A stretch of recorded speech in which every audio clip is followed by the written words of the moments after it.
Hi guys, this is Ilko, and in this one we're going to be talking about 5 mistakes that novice entrepreneurs make, or at least some of the mistakes that I've made, together with how you can learn from them. Because what's even better than learning from your own mistakes is learning from the mistakes of somebody that has already been there, and just making sure that you don't do the same mistakes, even though you're still going to do them. But I hope that this video is helpful. So before we begin, just make sure that you smash that like button and you subscribe to my YouTube channel for more videos on topics like this. The first and biggest mistake that novice entrepreneurs make is believing it's a zero-sum game. So believing that if you spill your secrets about how you're making all of the money that you're making, about how you're achieving your success, how you're number one in the things that you're doing, then somebody else is gonna get further ahead in life while you get behind. Now, that could not be further from the truth for a couple of reasons. First of all, and the most important reason, nobody can get ahead of you, because doesn't matter if you let someone know exactly the process that you do, they're never going to be able to do it the way that you do it, because you are a unique, like, I know it might sound super cheesy, but nobody else can do business the way that I can do business. Nobody else, doesn't matter that doesn't mean that I'm the best in doing, I'm obviously not, right? There is obviously people that are better than me, but there are people that are not as good as me. So there is never going to be somebody that is going to be just as good as you are. With the same tools, two people are going to achieve remarkably different results. You know, in one of the last books that I read, The Professional Noticer by Angie Andrews, the author was talking about the fact that if you want to get people's respect, you have to make yourself likable. If people like you, then they're gonna respect you. And then they're probably gonna start to do stuff for you without you expecting them to do that. And you know, I think a great way to make oneself likable is by sharing your experience, what you know and what you've learned, with someone else. And you know, it's always easy to tell if you're sharing whatever you're sharing with the other person from a place of, I'd like to share this with you because I'm expecting something in return, or because I would like something for myself, or it's coming from the place of, I'm sharing this with you because I genuinely want to share this information with you. And when it's the second way around, people can always tell, and people remember. When you help someone without expecting to receive anything, people remember that. And I promise you, I don't know how it works. I didn't come up with it. I'm just like taking advantage of it. If you do these things, then it comes back, but it comes back 10 times more powerful. So if you help someone, doesn't matter, it's probably not going to come from the same person. Sometimes it doesn't, but it's definitely going to come from somewhere, because this might be a little more philosophical now here, because I'd like things in this video to be a little more practical, but it could be they're very intertwined. I feel like philosophy and realism. When you help someone else, then you're helping the entire planet. We live on this planet. If somebody else has more, then that means that there is more for you as well. Because when you are contributing to abundance, then you're abundant, not the other way around. And if everybody's doing that, then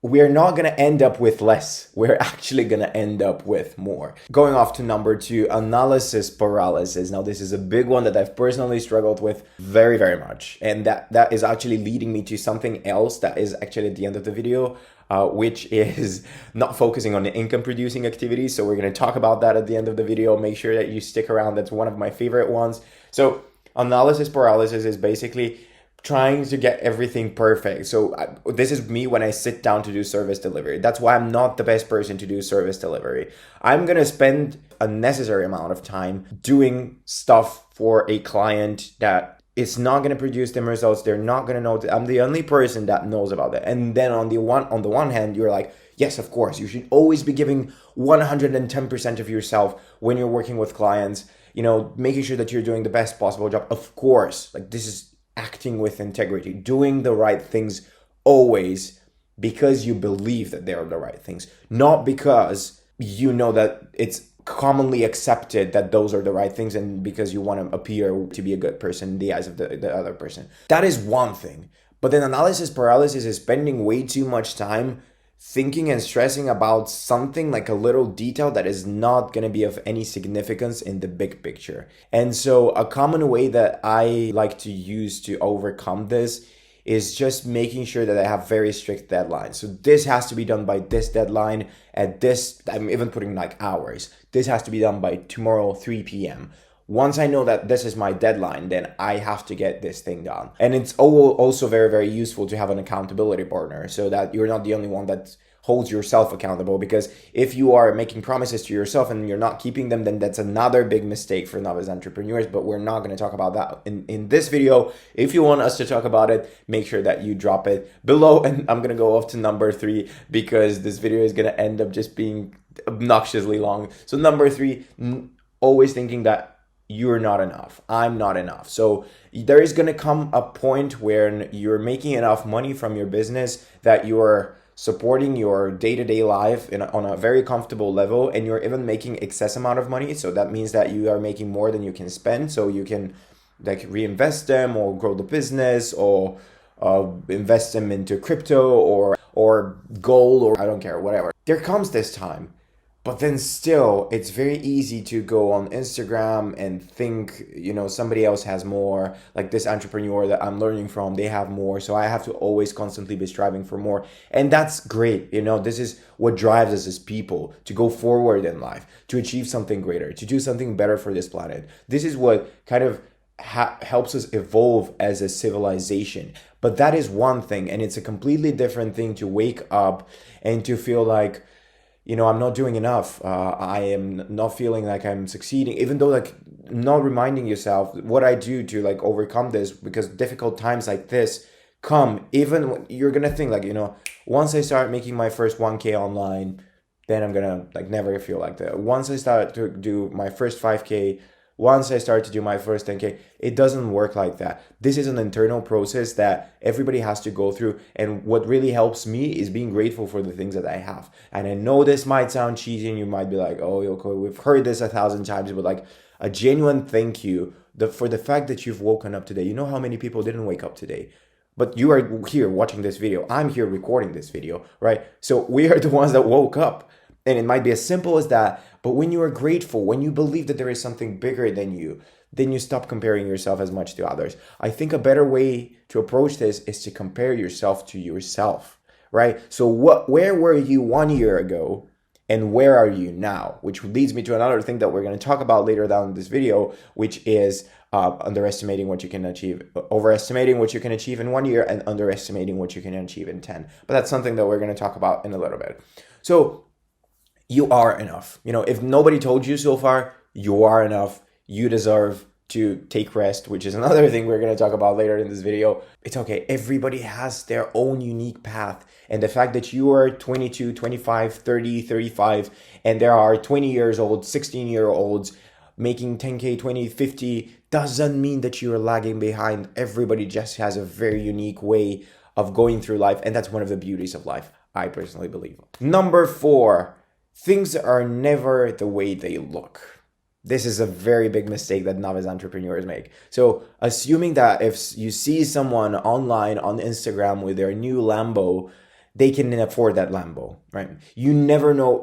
From a side, things never look the way that they are actually. If you're looking at someone and they're projecting a lifestyle of abundance, there is a big chance that things might not be that way. Exactly. I'm not saying they don't have money, but very often you don't know the full picture. So imagine this. All we need is a different point of view sometimes. As Andy Andrews talks about in his book, The Professional Noticer. I highly recommend that book. I've recently finished it. But anyway, so imagine that this person actually took a loan from the bank to get that car. But then he was just fired from work the other day, so he can't actually pay off the loan for the car.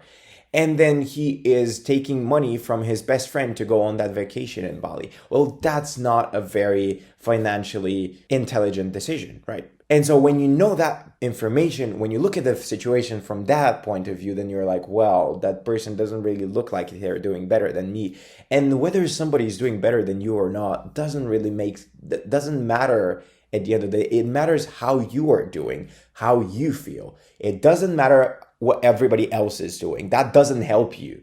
Maybe it motivates you to do better, but motivation is not something that we should rely on when we're entrepreneurs, which is another thing that we're going to talk about later in this video. So let's keep moving. Number 5, stressing when success comes that you are going to lose it. So rather than focusing on how to grow this company, how to open up more spots for people to work at the company, how to get more clients, reaching a level where you are constantly stressing, what am I doing? Am I gonna lose the business? Am I gonna, if you're selling physical products, am I gonna lose my suppliers? Are they gonna start performing like not to the standard that we've been working on so far? If you're a service-based business, then am I gonna lose the clients? What is gonna happen? Like everything getting out of control. So this is like one of the most fundamental things, reacting with love and reacting with fear. Every time we're reacting with fear, people can sense that. I don't really know what to tell you on this one. Like it's a difficult one. A lot of personal development books,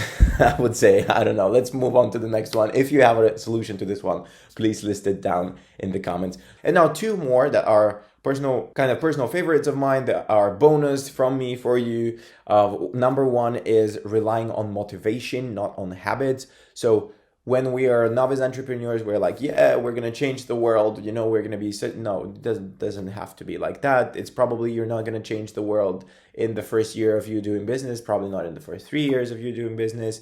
So it's fine. You're not achieving something. I hate to break it to you, but yes, when you start to become successful, so what? There is other people that have already achieved that success. Nothing that not that you shouldn't be happy, but it's not something extraordinary, right? There's other people that have achieved it. There's other people that have given TED Talks. There's other people that have won Forbes 30 under 30. You're not special. I hate to break it to you. I'm not special. Nobody's special. We're all special, whatever you want to call it. But the thing is, when you are relying on motivation in the beginning, it's usually, and this is going to feed into the next bonus one that I have, is being optimistic, too optimistic. You can't be motivated for a long period of time. Motivation is one of those things that comes and goes, and you can't expect to be motivated every single day. There are stuff in the business that just need to be done. Doesn't matter how you feel about it. Doesn't matter if you want to do it today or not. When you're an entrepreneur, you have responsibilities. This means that people are relying on you, you have a reputation. If you are not sticking up to your responsibilities, if you're not doing the things that you have to do, then you are building a bad reputation for yourself, and you should be doing everything to avoid that. As an entrepreneur, that's another big mistake. And so what you do to avoid that is just relying on the habits. When there is stuff that needs to be done, you just get it done. Doesn't matter if you're motivated to do it. Doesn't matter if you feel like doing it. You just get it done and you keep moving on. The last thing that I want to leave you with, there's been an incredibly long video that has probably been split into 2 videos, is being overly optimistic rather than realistic. So at the beginning, when we were starting the business, we have this thing that's called uninformed optimism. You don't know what it actually takes to build that business. When you took that course, it's like, oh yeah, you do ABC, and then money starts, it starts raining, you can't even catch it so much. Doesn't really work like that. There are so many things that you have to find for yourself that you can't find in courses. Doesn't mean that courses are holding information back from you. It means that exactly as we said in the first part of this video, it is very important that nobody else can do the things the same way that you can do them. So finding your own path, finding your own voice. There is a lot of things that have to feed into that equation that are more than just finding clients. I'm overly simplifying it for you. You have to have the strong systems in place to be able to serve those clients, or you have to have the systems in place to be able to handle the logistics if you're doing physical products or whatever type of business you're doing, right? When you're realistic, it means that you then know that you have the information and then you keep on doing the things that you're doing. And it's very important that you're optimistic, but not overly optimistic, because in business, there is a lot of things that are unknown as variables, and they come up all the time.